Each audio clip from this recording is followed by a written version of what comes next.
What's up, y'all? It's Trae Young here. From The Point, by your favorite point, presented by Sprite, the clear favorite. Obviously, you got my brother Winston again with me. What up? Handshake. Yeah, kind of long, bro. Man, I feel like the chairs get a little farther and farther. Guys, we're live in the Bleacher Report app, so make sure you're commented down in the chat.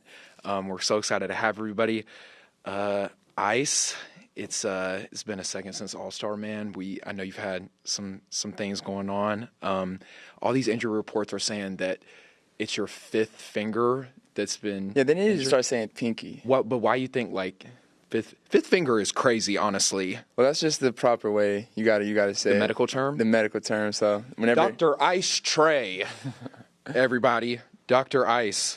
How you feeling though? You feeling good? Yeah, I feel good, bro. Feel good. Surgery went well.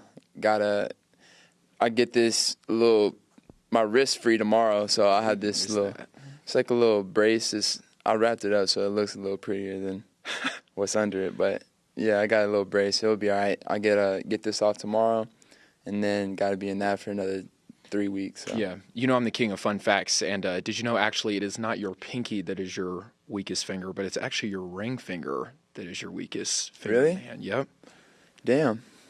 I was paying attention in class, so.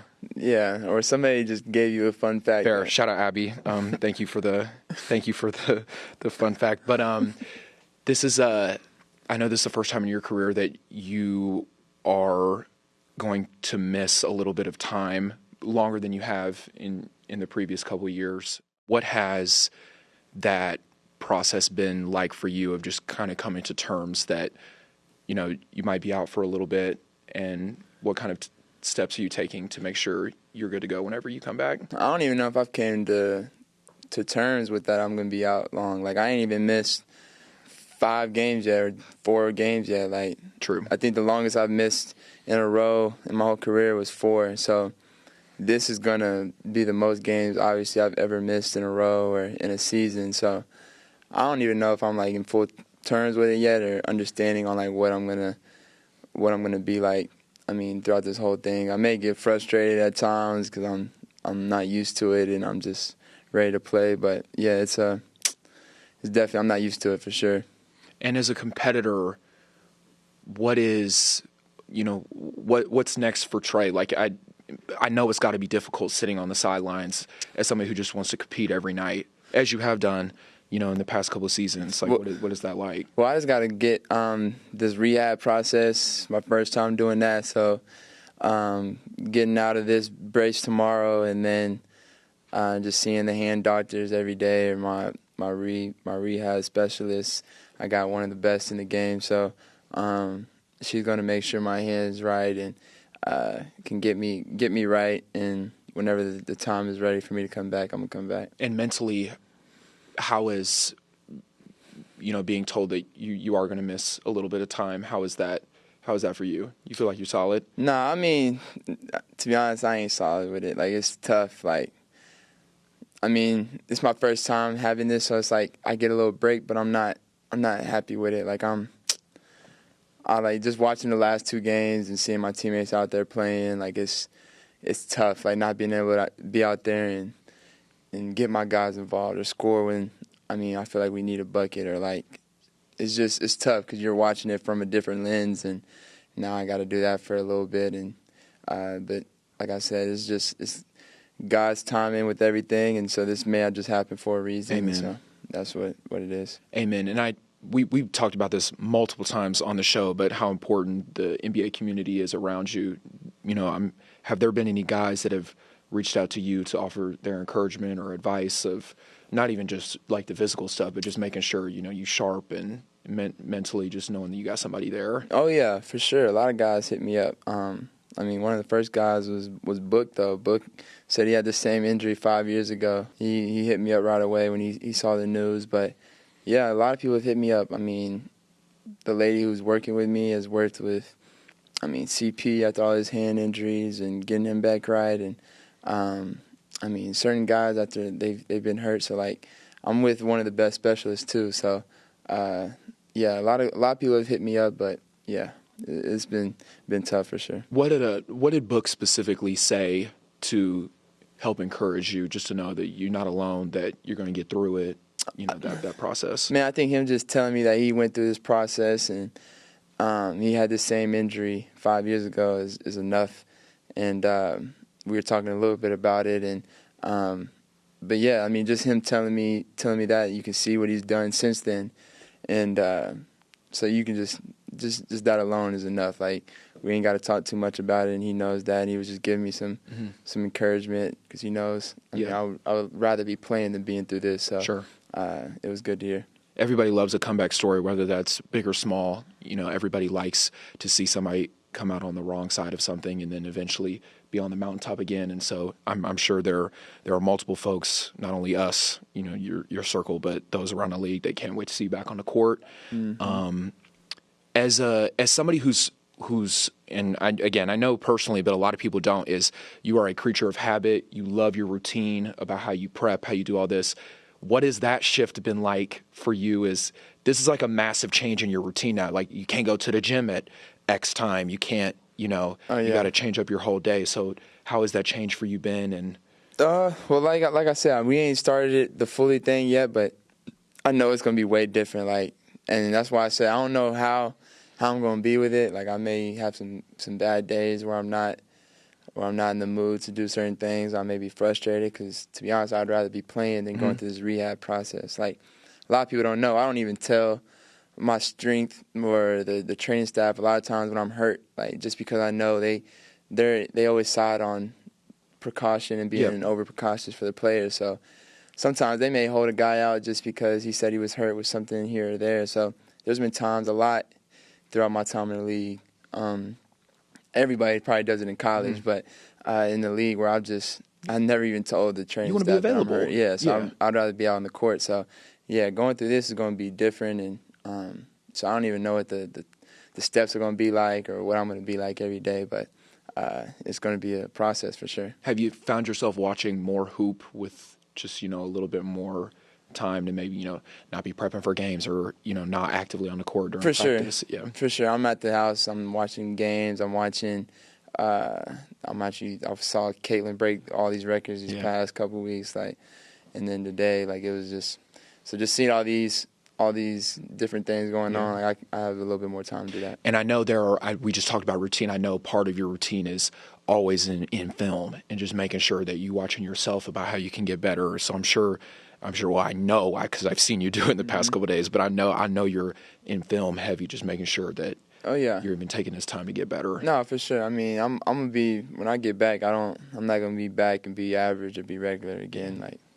never that. Yeah, I was never that to begin with. Never that. I'm just trying to go back and be dominant right back as I was. So absolutely. We had a live podcast in Indy for the first time, which we had Asia Wilson and Damian Lillard, who joined us for the show. That was such a great experience. Fire. I wish I would have gotten the video because I would have posted it, but I think it was like an hour before the doors even opened. Before we even got on stage, there was like a line around the block of people waiting in the snow. No, it was crazy to think like how far that, and we still have so much more to do, but I thought that was pretty dope. There was a lot of love in Indy. A lot of people showed up and came out. That was a crazy place. Like, the setup we had in Indy at All-Star was fun. The fans was there. There were some fans even at practice that was yelling, that they was at the podcast and show. So it was cool to see that. I mean, we just started this last summer. That All-Star weekend, having people pull up to a show was really cool. Very surreal. Very surreal. Do it in some more cities here soon. Absolutely. So we'll do it. No, absolutely. I thought it was so interesting this year, the LED court for, was it Friday and Saturday? I think they just did it Friday Saturday. They may have did it Friday I think they just did it Saturday for the skills. Regardless, but it was like an overall thing for All-Star Weekend. How was that? Because there's no way I could. There's no way. You can't really tell, on the court. When I was sitting down on the bench waiting for our turn or whatever, you can see it, and, it's noticeable. But, when you're out there shooting or you're going to the next spot, you don't really see it. And it kind of helps you. And we're not running as fast. You see, I'm not going to run as fast on the court because it's not a real court. Yeah. So. Yeah, speaking of that, was it Like, did it on your shoes? Did it? But did it feel different on your shoes or not really? No, I mean a little bit. Like it wasn't a wood floor, so it was like obviously a different type of flooring. So the traction of your shoes wasn't the same. Yeah. What was your feeling on going back to the East and West format? I thought it was love, honestly. I thought it was. I liked it better. It didn't make the game any more competitive, but I mean, I liked it better. I mean, hopefully eventually it'll get back to being more competitive this way. But yeah, I liked it a lot better than doing the drafts and all that. Yeah.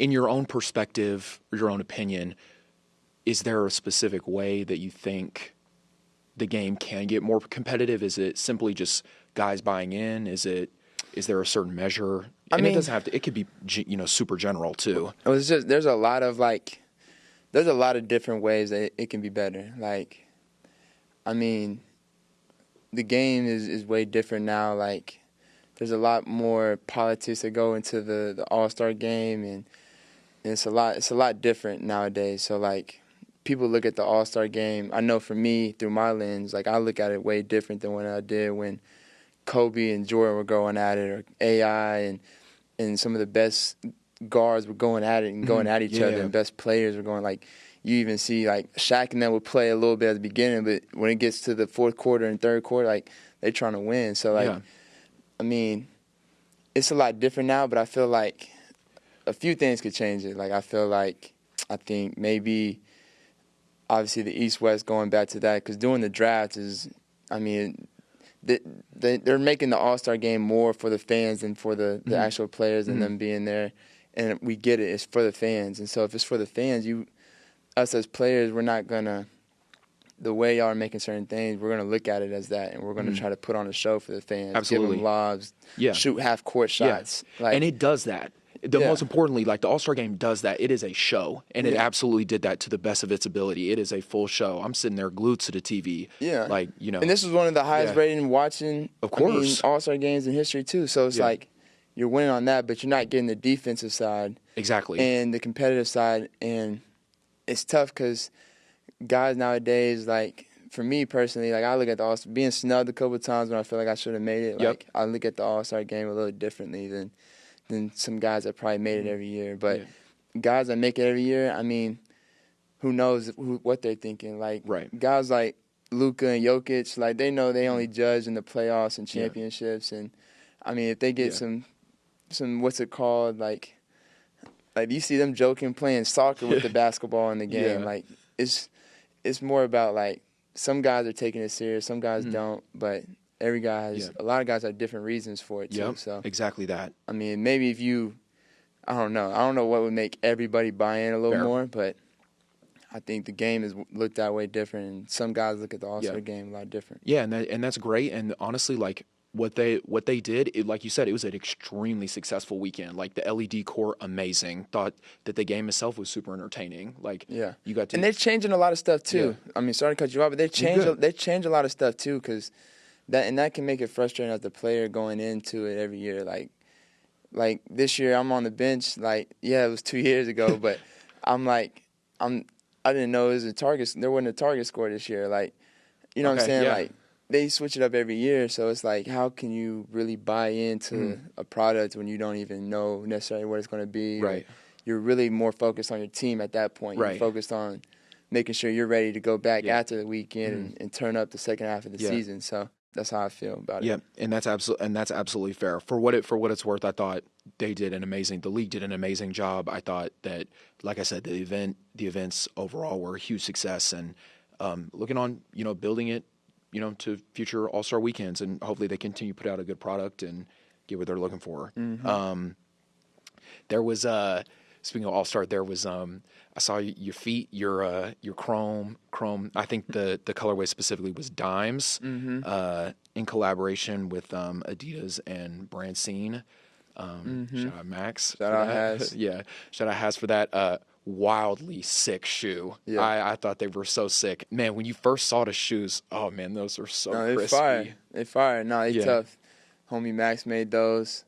I like them because they're simple. Like, you know me, I like simple colors, simple colorways. So that, and it has some meaning behind it. Like, it's not just the color. It has What a is meaning. what is the meaning? I mean, dime just speaks for itself. I mean, you know the color of a dime, like it's silver. So that speaks for itself. It got the logo inside the shoe. So, I mean, those are tough. So, definitely fire. For people who don't know, Trae is he's very vocal and outspoken on he would much rather get an assist than he would score a point. Facts. And so, throughout your entire career, what is kind of embracing that and just understanding that, like, man, like, this is really how I can change the game. Obviously, everybody know you can score, but yeah, I mean, that passing part of your game, and it speaks to like what the shoe was like.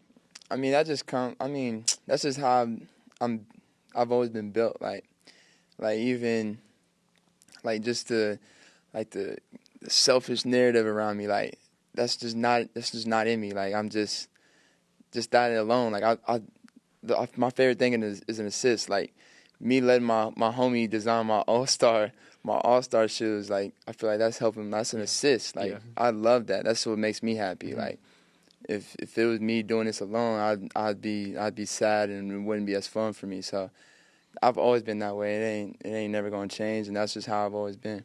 Amen. And this too. I mean, yeah, this you my homie. Yeah, but also for guests that we have on the show too, it's an opportunity for them to lob them with an assist and be like, you have an unfiltered platform to do. Say what you want, man. Say what you need to say, And so that's dope. I hadn't even thought about it like that, but that's you got it. That's how I've always been. Like, so when people have that certain narrative, that's why sometimes I get mad when that narrative.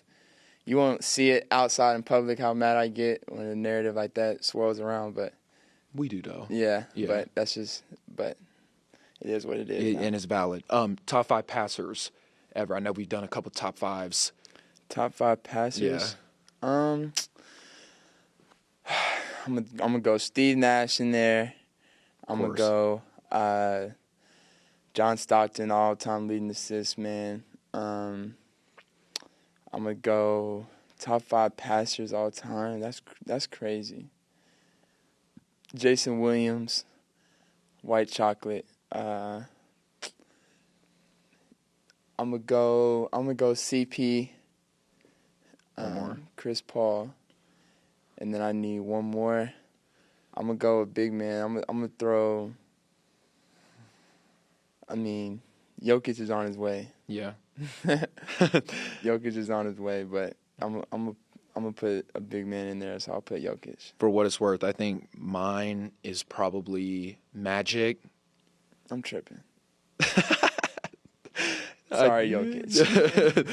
Fair. I think for me it's Magic, Stockton, Jason Williams. See, you was waiting for me to be done, so I couldn't say Magic. Yeah, see, you got me. Magic, Jason Williams, John Stockton. I'm gonna throw Isaiah Thomas in there, and that's a good one. But he gets buckets, so yeah. And Steve Nash. Yeah. Yo, so I was on Twitter the other day, and your brother got on Yeezy slides. He's in his 7th grade, bro. Like, you saw that? What? I'm sure there are a couple thousand people that saw it. I was just one of them, but like, bro, what? Man, they didn't dunk in the slides. We were not doing that in 7th grade. I for sure wasn't. What? I won't speak on you, but yeah, come on now. I was 5'9", 5'8" in 7th grade. Like he's 6'1", like, and really pushing 6'2". Honestly, he's like, pushing 6'2". If he gets to grow and God allows him to grow and get taller, sky's the limit for him if he really wants to play basketball. But I mean, he's still in 7th grade. Who knows what he really wants to do? Yeah. He may want to do something else. I think he's playing soccer now or doing something like just to keep his feet work right. But he loves basketball. Yeah. What I've appreciated so much about your brother and getting to watch his maturation is just his love and care that he approaches everything. So like his relationship with you, his relationship with his parents, his sisters, our friendship, but also like what he wants to do too. Like he's ready to really put in that work of trying to figure it out his own way. And no, for sure, he wants to do a lot of things. I mean, for himself, he wants to make his own name. I mean, He doesn't always want to be labeled as Trae Young's little brother or anything like that. I mean, that's gonna come with the territory. But I mean, people gonna know Timothy Jordan Young one day, and that's his own name. And but he's still young. You don't want to put that pressure on him. You want him to, I mean, do whatever he wants to do and just decide as he gets older. So I mean, he's still young. So I'm excited though. I'm being able to do that, like dunk with a little ball, even in 7th grade. Like, it's kids number one in my class or our class when we were in high school were doing like in 7th, 8th grade. Like, that's ridiculous. That he's just tall and he has skill. He can play. Like, he can shoot. Athletic already. But I mean, kids grow and get better too. So he got to do the same, and it's not going to be always this easy. Yeah. Is your relationship with Timothy, has grown as he's gotten older and he's trying to find himself? What has, and you talked about like that Trae Young's younger brother, y'all's relationship. How have you helped him understand that pressure is okay, and it's okay to have to deal with that, but also just your relationship with him in general, like being his older brother. How do you help him navigate this part of his life? And yeah, I mean, every time I talk to him, I just try to remind him that I'm always here for him. Like, there's struggles that, I mean, I go through that he doesn't understand. There's struggles that he goes through that I don't understand. And it's okay for both of us to talk to each other, and it's okay for him to come to his big bro and ask for advice or ask for anything. So, like, he just knows that. And so, I mean, it's important for me anytime I'm with him just to remind him that, and just to always help him anytime he needs help. Yeah. One of the things you actually told me when I graduated was everybody runs their own race, Winston, so we all going to get to the finish line. It may look different. It may look, totally different from each other. And so I'm sure that you've had that exact same conversation with him. For sure. And that's the thing. Like, he's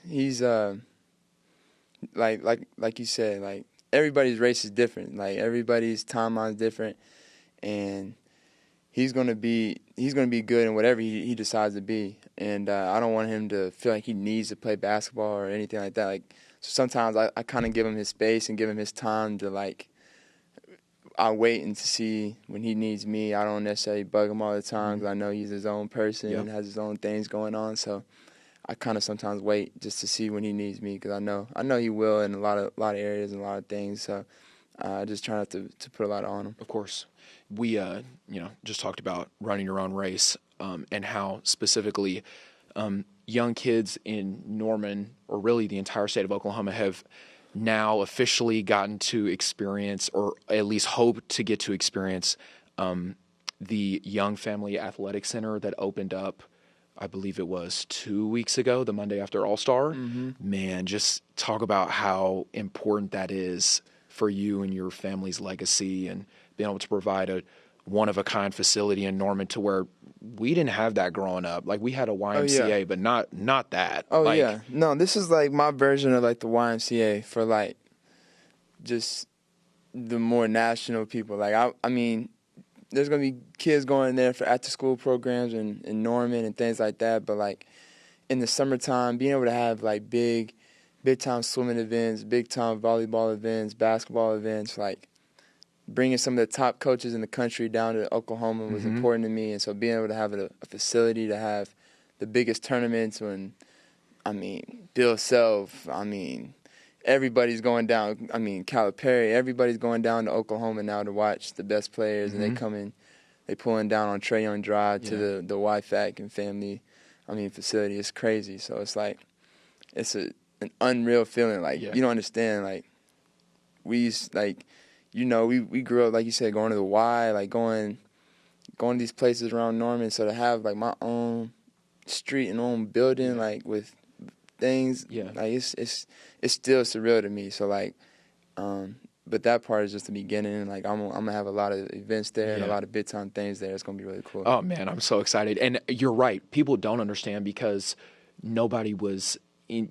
There were some people there, but for us, like, we didn't have a facility like that to be able to work on our craft at that level of precision and professionalism that has been invested into that facility. It's like, well, no, because we had to Yeah. go to the city. Like, we Yeah. had to drive 30, 45 minutes. Or Exactly. if we really wanted a big time gym or anything, we'd have to go to Dallas, and that's 2.5 hours away, Yeah. 2 hours away. So it's like it wasn't right in our backyard. So that's why it was important to have that for me. Yeah. Speaking of development in high school, I know we've talked a little bit about high school. Who do you think was the best player that we played against?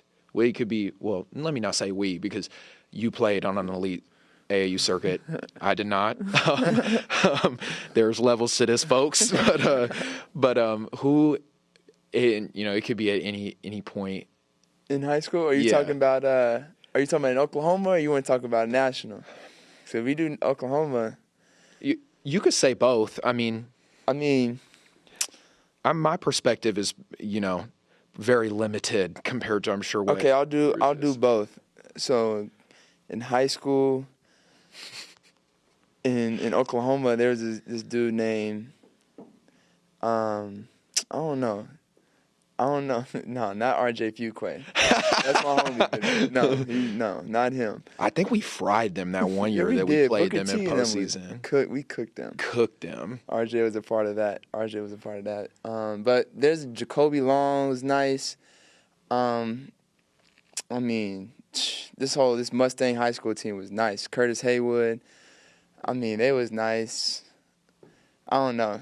Oklahoma was different. There was a lot of really good high-level Division I players, but Nation, I don't know. High school, like the same way y'all see Jayson Tatum play right now is the same way he played in high school. Yeah. Like, we played each other in Kentucky at the EYBL session, and I think I was a sophomore, he was a junior, and there was like a big matchup between Michael Porter and Jayson, and Jayson Tatum, and it was like everybody was there, all the coaches, Blue Bloods, everybody.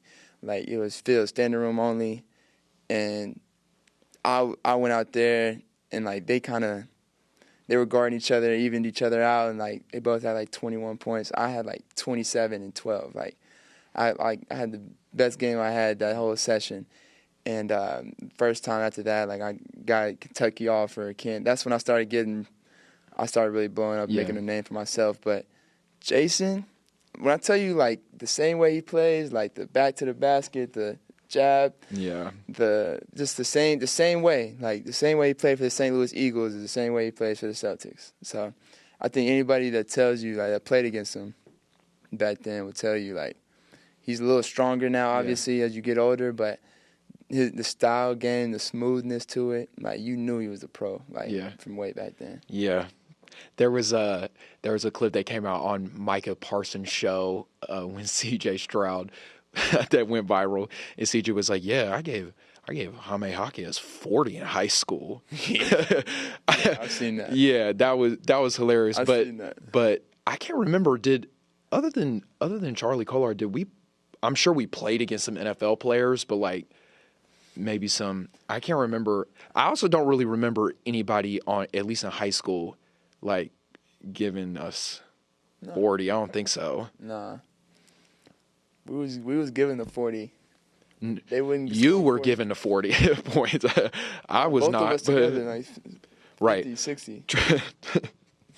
45. But yeah, no, it was good though. Yeah, it was great times back then. I don't know if you've hooped with any NFL players, but if you had to pick a starting five for NFL players to hoop, man, who would you pick? I don't even want to do that. It's hard rating like NFL players. They be too physical. Like they understand. Like you can't block nobody. You can't tackle. You can't tackle nobody in basketball, man. Like their aggression really shows when they play basketball. Like I seen that highlight video of Pat. Like when he was dribbling and crossing up, you could tell he's a quarterback. You know what I'm saying? Like he wasn't, he wasn't banging with nobody, but if he needed to, he could probably throw his shoulder into somebody. But he was skilled. He was shooting threes. Yeah. Like I ain't seen Micah hoop. I know he was cooking in the game, but I can just assume he was being aggressive, like just getting layups. Trying to bully everybody. Like I can just you can feel a football player when he's out there on the court, like in his presence as far as like the physicality that he brings. There was somebody that I did see a highlight tape of that like, no, I would never want to play against him, is Myles Garrett, bro. That's what I'm saying. He got it. That's what I'm saying. Nah. But Miles is a very talented athlete, but nah. Yeah, nah. You got it. You go score. Go score. March Madness is right around the corner. I know, you had your experience in March Madness, but really your overall, college experience in general, what type of excitement did you start to feel whenever you guys knew you were, in a place to make the tournament? And What? I didn't know we was going to make it. I ain't going to lie. We had gotten all the way up to top 5 in the country. I think we were number 3 in the country at one point, midway through the season. So I knew we felt good and good place. We were when the first bracketology came out, we were a top 3 seed. And then second half of the Big 12 happened, and we had lost 7 of 9 or 6 of 9 or something like that, and almost fell out of it. And so whenever they were going through the names, I was nervous. I wasn't excited or nothing. I was just anxious and ready for them to call our name. So when they called our name on the screen, it was at our banquet. Mm-hmm. I was if you look at our photo, everybody was cheering, and I was just still sitting down, yes, I'm glad we just made it. I'm just, yeah, okay. Yeah, we get another chance now. Yeah. Okay, but everybody's up cheering and excited. But I really didn't even know we had a chance to do it. So that was my reaction. I was just, all right, bet we got another chance. And so sucks that we lost in overtime, but it was a good experience. I wish I had. Sometimes I take that back. I don't wish I had another chance. Sometimes I do. Sometimes I wish, because I feel like everything happened the way it was supposed to. But if I'd have had 2-3 cracks at it, I would have went further than the first round. Yeah. I don't think there is an extreme amount of coverage around Selection Sunday, but really after that, until the first game, not many people know what's going on or anything like that. Those days following Selection Sunday, as there are probably a handful of teams that are about to experience, 64 to be exact. What are those 2, 3, 4 days after Selection Sunday is okay, we're in a tourney now. So well, I think most schools about to go on break, so it's crazy because you still got finals. I think a lot of people still starting to finish school and finals, but now it's you figure out who you play, you figure out where you're going, and then the next couple of days you're just preparing for that team and before you head out to that city and to get ready. And it's a lot of anxiousness that builds up, and you're just ready to play, and you're really not you don't feel like you're in the moment till maybe that practice that day before, when it's a live practice and everybody's in the gym and you just practicing, and it's a lot of fans in there, and you're in the arena that you're about to play in. I don't think it really hits you until you're there. But I think the main thing that helps teams win and keeps them ready is just making sure they have the same routine. Don't try to switch anything up or do anything different now that you made the tournament. Try to, as much as you can, keep the same routine as far as sleep schedule and things like that, because you can have a lot of anxiousness that builds up. So if you can rest and get ready for the game, you can be successful. Did you know I made the tournament? You made the tournament? I did. It wasn't a Division I tournament, but we did make the what tournament? Division III. Fire. Pomona, Pittsburgh. Yeah. See, I remember it, dog. Right. Come on now. Great friend right there, man. But on a smart. I wouldn't have been able to make the school. That's why they didn't offer me no scholarship. But like you said, not only for the teams, but just kind of the country in general, there's so much excitement and anxiousness around March Madness, but really just college sports in general, and specifically college basketball. I think it was maybe a couple weeks ago that Kyle Filipowski, sorry if I butchered that name, but from Duke? Kyle from Duke, he actually got injured when the fans stormed the court, and Coach Snyder was really Shire, was very outspoken about how dangerous that is and all of that. I know you have had your specifically in college, have had those instances where there's a lot of emotion going on, there's a lot of excitement and anxiousness. When you saw that and you saw Coach Shire's comments after, what'd you think of the situation? And it's an unfortunate situation. They handled it. The fans, I forgot where they played at. they handle that bad. Like the security, like allowing them just to. It seemed like as soon as the buzzer went 0, like fans were already at the free throw line. Like it shouldn't be that. It shouldn't be that like that quick. Like they handle the security terrible.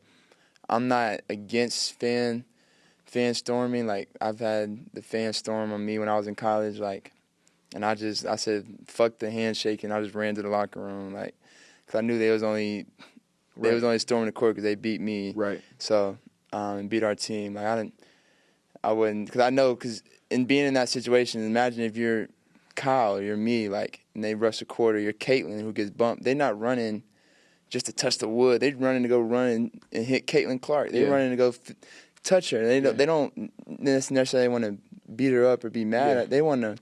They get a chance to be on the court with Caitlin. Yeah. They get to be on a chance with Kyle. Yeah. Like they're gonna rush the court with these players, and they may be on their phones. That's the thing today. People are running out there with their phones up and not looking in front of them, and then they hitting the player. They're hitting somebody else. So it's like accidentally even. Yeah. It's just a safety concern, period. So, So it's not necessarily like if you going, I don't know. Nowadays it's a lot different probably than it was back in the 80s and 90s when there was no phones and you could storm the court and you could see what you're running at. Yeah. Like nowadays people are trying to video when they storm the court. So I think that can cause, some messed up stuff too. For sure.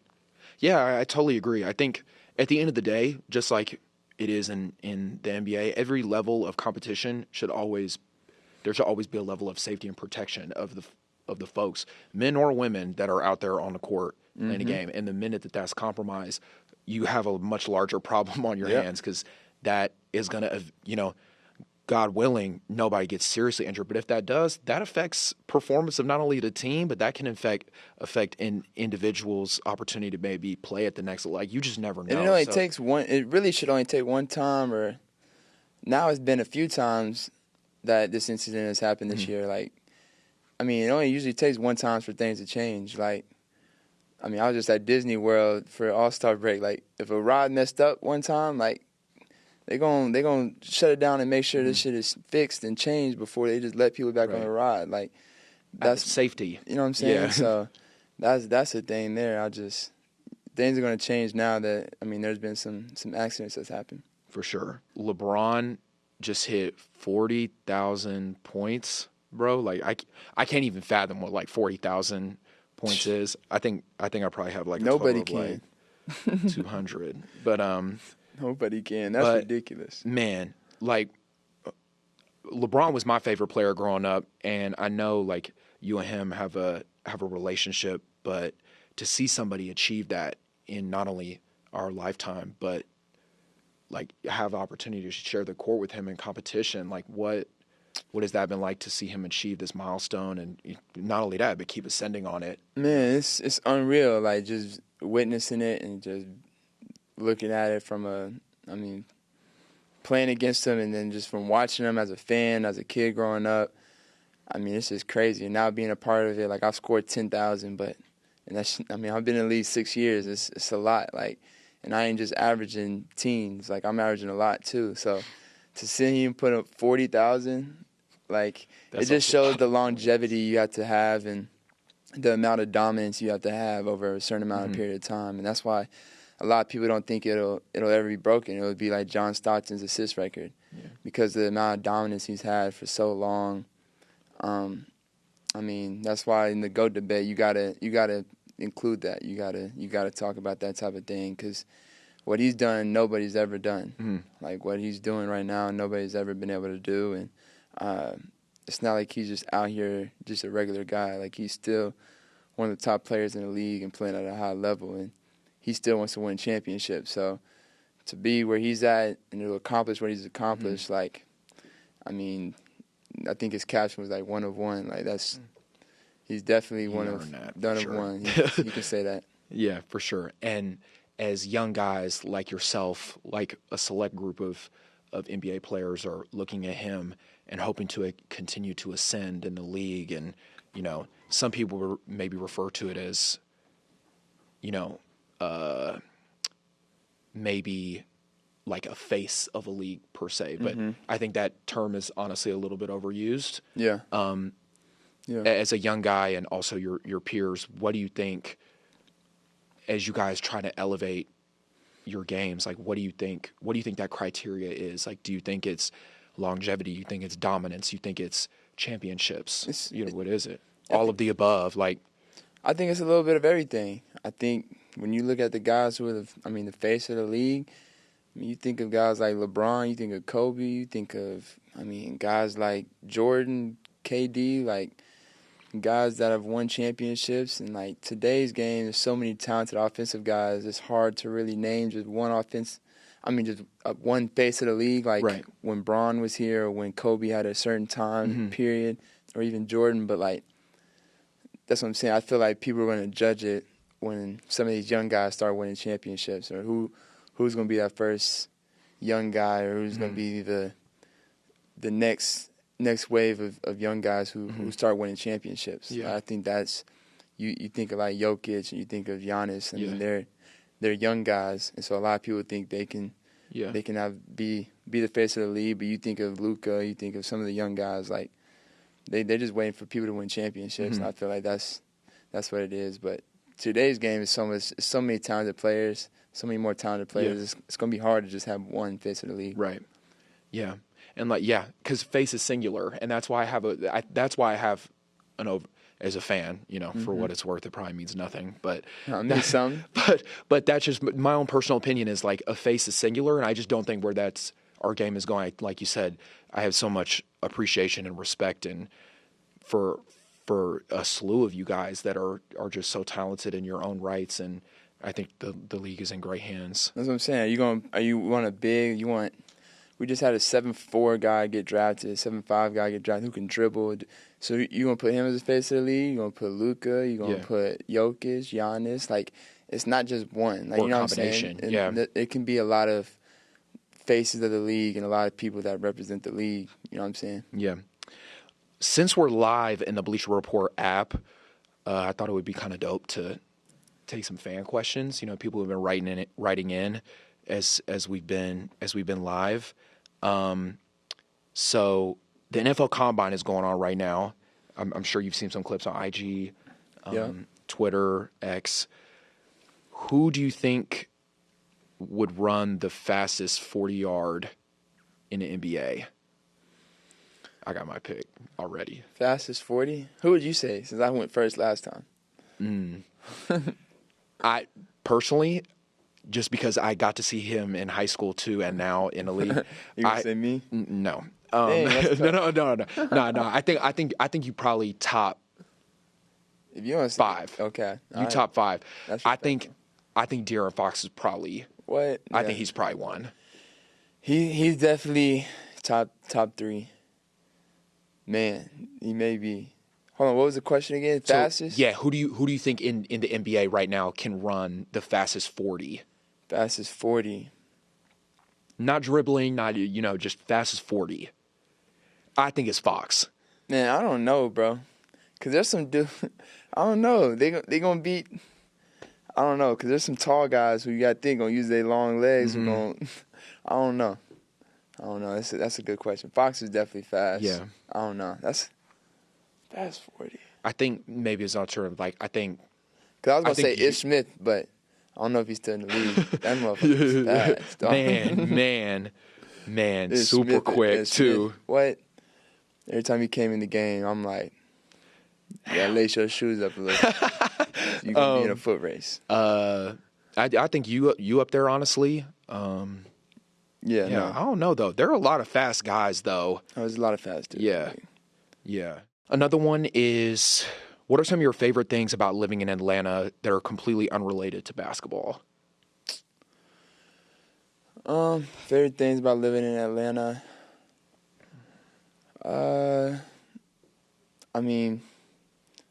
For me, like I'm not very high maintenance. So like I don't really do too much. Like I think in Atlanta you can always find some good food somewhere. Like if you like really need to go somewhere. Like Atlanta has a little bit of everything. Like it's shopping, has food places. places you can take the kids. Like, has a little bit of everything, but you can also be, low key too. So I think for me, just being able to have a little bit of everything is nice. Yeah. Last question I've got is somebody wrote in and said, you are one of the most clutch players in the league. What helps you calm down or cool your nerves and play so well when it matters the most? It's simple. It's like the work you put in when nobody's watching. So, the work like we all do as kids when we, dribbling, we in a gym by ourselves or whatever, and you counting down. Like, you imagine you hitting the game winner and you're at the top of the key or whatever. Like, those things really, like, help you if you take them serious in moments where you need them. So, for me, like, I always feel like the work that I put in helps me feel so confident and just play at ease when I'm on the court. Absolutely. Well, Ice, I think that wraps up our live show here on the Bleacher Report app. Thanks to our presenting sponsor, Sprite, for that crisp lemon lime flavor. Ice Trae, it's the clear favorite, man.